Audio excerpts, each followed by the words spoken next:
DEF an isosceles triangle with such that DEF equals to 60 centimeter and EF equals to 96 centimeter. DG is the medium to the base EF. What is the length of DG? तो अगर मैं figure बनाना चाहूँ या फिर मैं बिना figure को भी इस क्वेश्चन को कर सकता हूँ, पर आपको समझाने के लिए मैं यहाँ से ड्रॉ करता हूँ।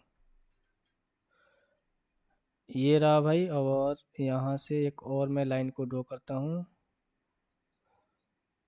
इस तरीके से। अब देखिए बोला क्या गया, डी ई एफ क्या है आपका, एक आइसोसेलेस ट्रायंगल है, समद्विबाहु त्रिभुज है, जो कि डी ई और डी एफ आपस में इक्वल है, यानी कि ये साइड आपस में इक्वल है, यानी कि ये 60 है, ये भी 60 है, और यहाँ पर 96 सेंटीमीटर ई एफ की वैल्यू दे रखी है। यानी कि मैं बात करूँ, ये जी पॉइंट है, ई से लेकर एफ तक पूरा का पूरा 96 दे रखा है। तो एक चीज़ आप हमेशा याद रखना है कि आइसोसेलेस ट्रायंगल में यही माध्यिका होती है, यही आपका सेंट्रोइड होता है, यही आपका, ठीक है। सारी चीज़ें जो जितने भी सरकम सेंटर जो भी चीज़ें होती है ना, ये सभी चीज़ें एक ही लाइन पर लाई करती है इसी पे, यही आपका मीडियन भी होता है।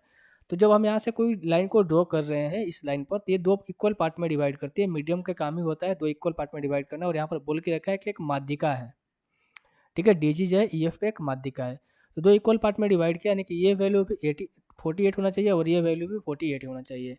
अब यहाँ से देखो, आप चाहो तो डीजी की लंबाई निकालने के लिए पाइथागोरस थ्योरम का भी इस्तेमाल कर सकते हो, ठीक है। पाइथागोरस थ्योरम का इस्तेमाल करोगे तो क्या यहाँ से करोगे, देखो यहाँ से अगर मैं 12 से काटूँ तो ये हो जाएगा, तो क्या दे रखा है 60 और 48 दे रखा है। अगर मैं 12 से काटूँ तो 4 हो जाएगा, 12 से काटूंगा 5 हो जाएगा, यानी ये वैल्यू 4 है, ये वैल्यू 5 है, तो ये वैल्यू 3 होना चाहिए।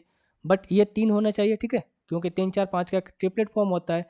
चूंकि ये 3 4 5 होना चाहिए, हमने यहाँ पे 12 से मल्टीप्लाई किया है, तो इसमें भी 12 से मल्टीप्लाई करना पड़ेगा, कितना हो जाएगा 36। यानी कि हम कह सकते हैं कि 36, 48 और 60 का एक ट्रिपलेट फॉर्म होता है। सो ऑप्शन नंबर 2 जो है इस क्वेश्चन का आंसर हो जाएगा। बातें समझ में आई आपको?